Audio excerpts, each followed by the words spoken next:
A silent house, a garden bright, a lonely wish for guiding light, a single seed from whispered lore, planted This by is a the story sunlit I used to hear door. when I was a little girl tulip too. bloomed, a gentle grace, Here is the a tiny English translation girl of the in story, that warm space, maintaining my the narrative precious flow little and the refined structure. Thumbelina, my home Listen closely to this Thumbelina. enchanting English folktale. Born from a magical flower, tiny Thumbelina embarks on a perilous journey to find her place, eventually discovering her true home among the flower people. Once upon a time, there lived a woman who longed for a child with all her heart. While her garden was filled with the fragrance of flowers, her home was always filled with silence. One day, she received a mysterious seed from an old witch who lived deep in the forest. Treating the seed as if it were a precious jewel, the woman planted it in a pot, opening her windows every morning to let the clear sunlight pour in. At night, she would show it the starlight and hum gentle songs.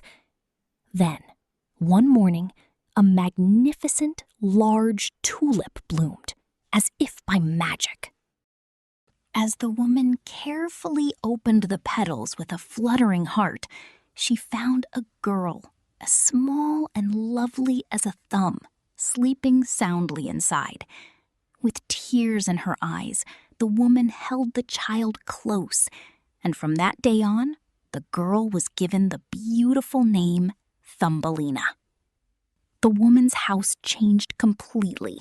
She crafted a bed for Thumbelina from the softest walnut shell and covered her with a blanket of flower petals as light as down. Their favorite pastime was playing dress-up. The woman would stitch tiny, one-of-a-kind dresses using fine spider silk threads, leaves, and rose petals.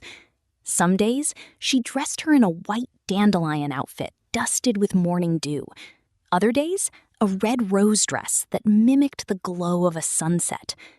When Thumbelina fluttered around the room like a tiny butterfly, the woman would take her small hand and stroll through the garden, their laughter blooming like flowers every day. The tiny house became the warmest and most cozy sanctuary of love in the world.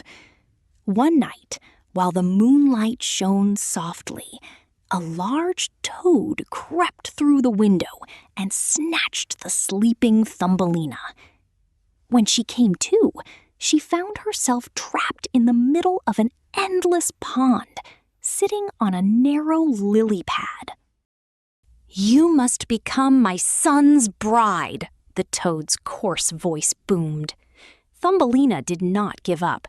She looked at the fish in the pond, silently pleading for help with her eyes. The fish gnawed through the lily pad's stem, and it drifted away on the current. However, her freedom was short-lived. While passing through the forest, she caught the eye of a flamboyant beetle who kidnapped her. The beetles mocked her for having no wings, so Thumbelina seized a moment when they were distracted and jumped, hiding deep within the forest. As she weathered the biting winter wind, using a dried leaf as her blanket, she shed tears. But in her heart, a small hope sprouted, a dream of seeing the warm sunlight once again. Exhausted and nearly collapsing in the frozen forest, Thumbelina discovered the home of an old field mouse, wrapped in warm fur. The mouse took her in, but there was trouble. The neighbor was a wealthy tycoon of the underground, a mole. The mole, adjusting his spectacles, boasted, "If you live in my magnificent burrow, you will never have to worry about food again." The field mouse, blinded by the mole's wealth, pushed Thumbelina toward him. But Thumbelina felt suffocated at the thought of living in a dark, dirt-scented tunnel. Every night, she would peek out through a narrow crack in the burrow to gaze at the stars, believing that somewhere beyond the darkness lay a world filled with light. One day, while living there, she felt a faint tremor in a dark corner of the burrow's entrance. It was a swallow, collapsed and frozen solid. The field mouse and the mole dismissed it as a useless bird. But Thumbelina was different. Using her small, soft hands, she gently brushed the swallow's feathers and stayed up all night feeding it dew and seeds she had secretly pilfered. Perhaps it was because of her warmth, but the swallow's heart began to beat again. When the spring breeze finally brushed the burrow's entrance, the recovered swallow took Thumbelina's hand gently. "It is time for me to repay your kindness. My little savior, let us fly away and find a world of your own." The swallow carried her on his back, soaring through the clouds. Below them unfolded an emerald sea and lands filled with the scent of flowers, stretching out endlessly. It was the land of flowers, where fairies lived in every blossom. The Flower Prince welcomed Thumbelina and held a grand festival in her honor. Yet there was one dilemma. All the fairies here had beautiful wings, but Thumbelina did not. She felt small and sat in the corner, feeling inadequate. Seeing this, the prince took her hand and said, "Princess, wings are merely tools for flying, but you possess the warmest wings of the heart, having endured the bitter winter to save a fallen swallow." One day, a crisis struck the land of flowers. The legendary star flower, which was supposed to bloom deep in the forest, began to wither for no apparent reason. While the fairies panicked, Thumbelina stepped forward.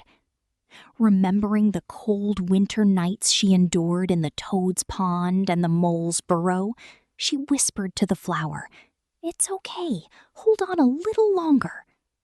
As her heartfelt tears fell onto the petals, the withered flower bloomed once again, radiating a brilliant golden light. From that day on, the fairies began to call Thumbelina not the wingless princess, but the guardian of the flowers. She was no longer a fragile being forced into someone else's life. Instead, she became a traveling princess, wandering the land to help lost insects and care for sick flowers. On the day the star flower was saved, a mysterious light began to emanate from Thumbelina's body, a culmination of the courage and love she had never abandoned.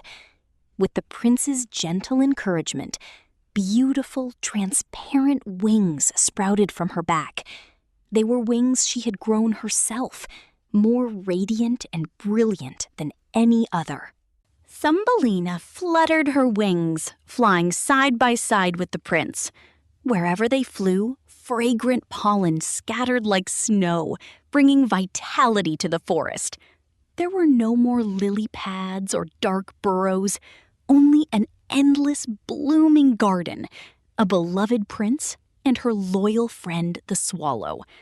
Thumbelina had finally reached the world she had dreamed of, a life not led by others, but one created through her own strength and love, shining forever in the land of flowers. Days and months passed. Thumbelina lived peaceful days with the prince in the flower kingdom. Yet, in a corner of her heart, a longing always remained for the mother who had once yearned for her so deeply.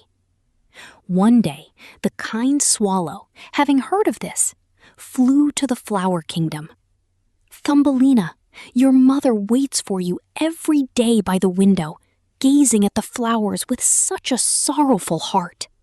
Upon hearing this, tears welled up in Thumbelina's eyes as she asked the prince, "My prince, I must express my gratitude to the mother who brought me into this world." The kind-hearted prince took her hand without hesitation. Together, they climbed onto the swallow's back and flew toward her long-lost home. As her mother sat by the window, she instantly recognized the tiny fairy arriving on a flower petal as her daughter, and the prince, and tears of joy streamed down her face. That night, the three shared a reunion more precious than anything else in the world. Thumbelina thought, if my mother comes to the flower kingdom, she will be much healthier and happier. So, Thumbelina and the prince gifted her mother the most beautiful garden in the flower kingdom. Her mother began to live in a cozy flower palace prepared just for her.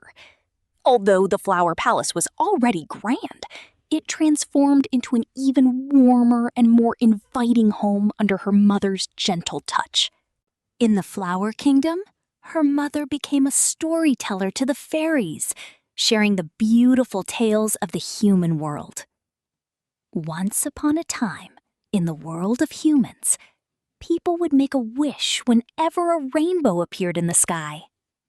With her mother's warm voice, the flower fairies listened with wide, sparkling eyes, and the flower kingdom transformed into a place overflowing with wisdom and love.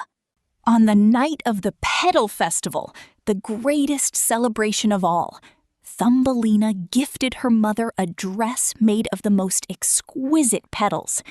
The prince crafted a special throne for her mother out of fragrant blossoms. Sitting on that chair, watching her daughter and the prince dance with the fairies, her mother wore the brightest, happiest smile in the world. The swallow became a cherished guest, serving as a bridge for their family. Sometimes the swallow would bring news from other lands or carry flower letters that Thumbelina wanted to send to her mother. Now, Thumbelina, her mother, and the prince lived in this place filled with the scent of flowers, cherishing one another every day and living together as the happiest family in the world forever and ever. Planted by the sunlit door, a tulip bloomed, a gentle grace, a tiny girl in that warm space, my precious little Thumbelina, my home's Thumbelina.